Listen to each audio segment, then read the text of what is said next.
Family and friends of those in the building and affected by this tragic and horrific fire.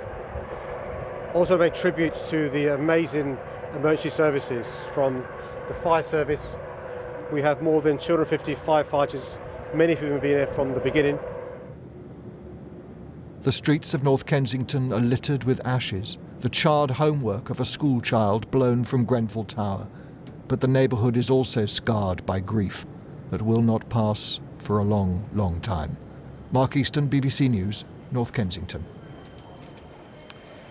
Well, throughout the night, stories emerged of people who had escaped the tower block and watched the fire as it swept through the building. Many are now being sheltered in nearby community centres. And that's where family and friends of those who are missing are also heading, going from centre to try to find their loved ones. Our special correspondent Lucy Manning has been talking to the families caught up in this tragedy.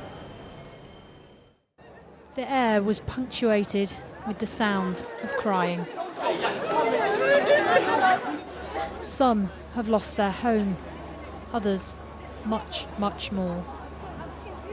They gathered outside the community centre, but the one thing no one could offer was good news. For the Shakir family, it was understandably too much. My mum, my sister, her daughters and her husband. Yeah, they're all still in the building. Well, I don't know if they're out, I don't know, because we don't know any information. Susan Shakir gave us this picture of her 3 smiling nieces, Myrna, Fatuma and 3-year-old Zainab. And what floor were your family on? 22nd, yeah. And you haven't been able to contact them at all? I phoned my sister when it was, when she was in there. All I could hear was screaming. And I was trying to tell her, get out, get the nearest fire exit. All I hear people screaming. I'm shouting my head so she can hear, you know. So even the police officer heard me shouting on the phone, you know. I really just wanted to go in there, basically, at least do something. I felt hopeless just standing there, you know. A blanket at least, let people jump out the window. In the last hour, Susan heard news that someone might have spoken to her family. She's hoping it's true. After the panic of the night, the day brought only silence. They're missing my brother-in-law, his wife, and 3 children. The children age is 20, a boy is 20, a girl of 16, 17, and a boy of 8 years. Ahmed spoke to them as they were trapped. I said, why are you not coming? She said, they asked us to stay in. I said, where is your husband? She said, he's talking to the emergency people. And then she said, everything's all right, they're coming to get us, but the heat and the smoke is coming. And I said, look, get a wet blanket, put the kids on the floor and cover them and wait. And she said, we can't do it because the smoke is killing us, smoke is coming. Smoke is coming from the doors, she keep covering it, but it's heavy. And that was the last time we've heard from her. For those on the lower floors who did make it out and to the centre, some relief. I woke up at about 1:45 in my living room to help me. A woman screaming, my baby, my baby, my baby, and also the sounds of chaos when police were coming through the walkway, knocking on everyone's door, evacuate, evacuate, evacuate. We're friends and Iraqi. Told to get the hell out of there, this thing's going up. Ed Daffin was saved by his friend Will, calling him and telling him to leave. This smoke was so thick, you just couldn't see anything. And I got maybe 3/4 of the way, and then I was using my hands to feel against the wall, but I was actually began thinking to myself, you know, this is going to be me, I'm going to die of smoke inhalation here. And there was actually a fireman lying on the ground. And this fireman, he saved my life, to be honest, because he just sort of touched my foot and kind of led me where the fire exit was. Ed was instrumental in raising concerns about the safety of the building years ago. This accident never needed to have happened. If people had listened to what we were saying, what the blog was saying, what people, not just me, but what other members of the community were saying, this is an accident that never needed to happen. Well, inside the centre, those who are waiting for news or have lost their homes are gathered downstairs in the hall. As you can imagine, It is a fairly distressing situation at times. People are sobbing as they wait for news that at this stage will possibly not be good news. But it's also busy in there. They're getting help with housing and with food and medical help as well. They have no homes to go back to. And now it's not just the burnt-out building that looms over this community, but the fear that they will hear that many more of their neighbours have died. Lucy Manning, BBC News, West London. Well, more than 70 people are being treated at 6 hospitals nearby. A major incident has been declared. 100 medical staff, ambulance, paramedics, doctors have also been working here at the scene. Our medical correspondent Fergus Walsh is outside St Mary's Hospital in Paddington with the latest. Fergus. Well, for the third time in as many months, London's medical staff have responded to a major emergency. The latest I have for you is that tonight 34 people remain in hospital.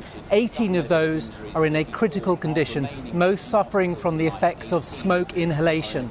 The response to this fire has severely tested London's healthcare system after what was described as a challenging and complex incident.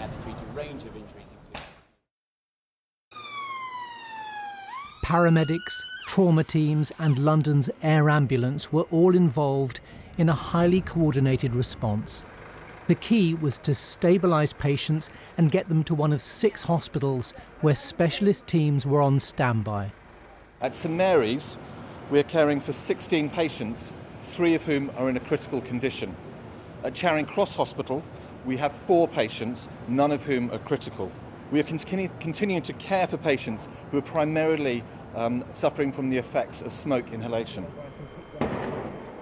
Inhaling smoke can damage the lungs and airways and may also cause carbon monoxide poisoning. Specialist burns teams were on standby, but it's understood they did not treat any casualties. 12 hours after it broke out, a toxic cloud was still billowing from Grenfell Tower, leading to concerned residents handing out face masks donated by local firms. People are breathing in the smoke here, and there's lots of soot, and there's also, toxic substances that have been used in the building that we're aware of. And everywhere you look in the surrounding area are these blackened, sooty fragments. This children's playground is littered with pieces of debris which have floated down from the building and are what appear to be pieces of insulation from the outside of the tower block. And you can taste the soot at the back of your throat. Everyone's main concern is for the residents of Grenfell Tower, but there are worries too for those living nearby. We found it hard to breathe, and we felt like we were tasting that smoke. So we don't know the damage this will have on our lungs. We have a lot of residents who are vulnerable, elderly people, people with severe disabilities, so we're concerned for them. Little children as well, children under the age of 5. St Mary's and Charing Cross hospitals say their accident and emergency departments remain very busy. They've asked the public to use walk-in centres or their GP unless it's an emergency, allowing them to focus on those injured in this appalling tragedy. Fergus Walsh, BBC News. Well, in the last hour, authorities have been giving an update on the number of casualties and the firefighting operation. Ben Brown was there. He joins us now from one of the police cordons. Ben, what did they say? Yeah, Sophie, all the emergency services were represented here. They confirmed that the death toll had doubled from 6 to 12, and they said they fear that that will rise further. There's quite a number of people who are still unaccounted for. They said 68 people were taken to hospital, 10 took themselves to hospital, and 18 are currently in critical care. Now we can just show you the state of the building at the moment. There are still flames burning in parts of the tower block, and the London Fire Brigade said they are still trying to extinguish those flames that remain, and they've got many more hours of work here. They said it's very, very challenging inside. They said they have been to the very top of the building. It's 24 stories high, but they have reached the top floor in their search for any survivors. They said very sadly there are no survivors in there, but they say, managed to rescue 65 people.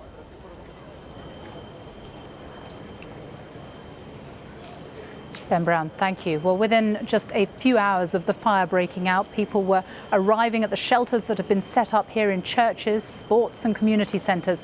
They were carrying food, clothes, water. They were handing out masks to people in the street to protect them from the acrid smoke.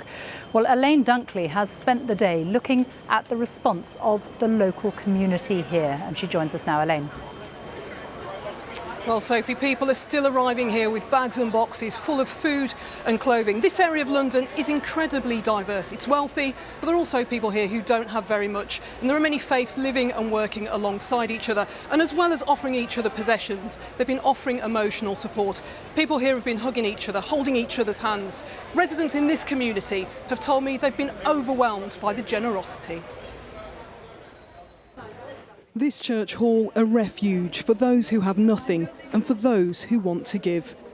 They've been overwhelmed with donations. Today we've been out, we've bought a load of phone chargers and we've given people the phone chargers to help them call loved ones and to make sure they're all safe and everyone knows where everybody is. We've also donated some money, we've given some money to some families. Darren withdrawed £1,000 out his account. And we've been giving families £100 just to see them over the next couple of days. I mean, it's amazing how everyone's come out in the community, and it just shows you how people will stick together in a time like this. And how caring people are, they've been so caring. This hall is full of provisions, from shoes to toiletries. People are sharing their homes, others are offering their time.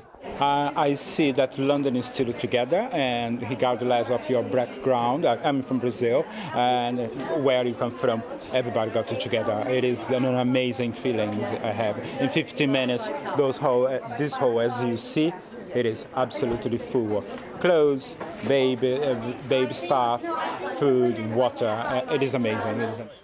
On another corner, just moments away from where people have lost their lives and others all their possessions, there are more supplies. Well, we've had bedding, headscarves, toiletries, everything you can think of that people might want. All the front here is food.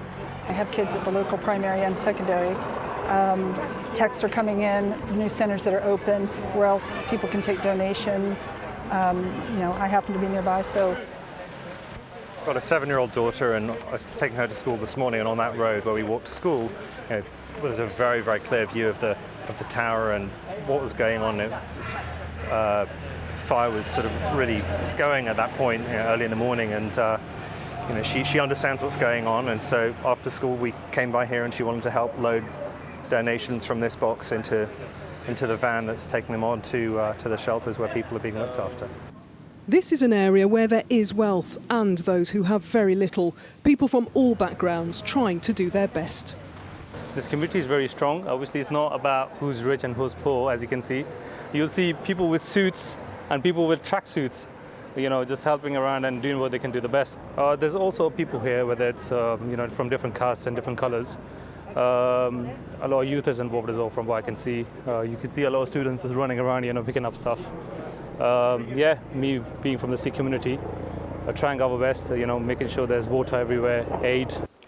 Such has been the response. Centres here in North Kensington say they now have enough supplies. But for those who have lost everything, the need has only just begun. Elaine Dunkley, BBC News.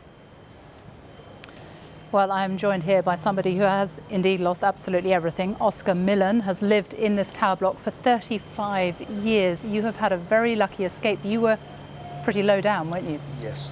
I was very, very lucky. I was the luckiest one. I was the first person that came out from the infirmary.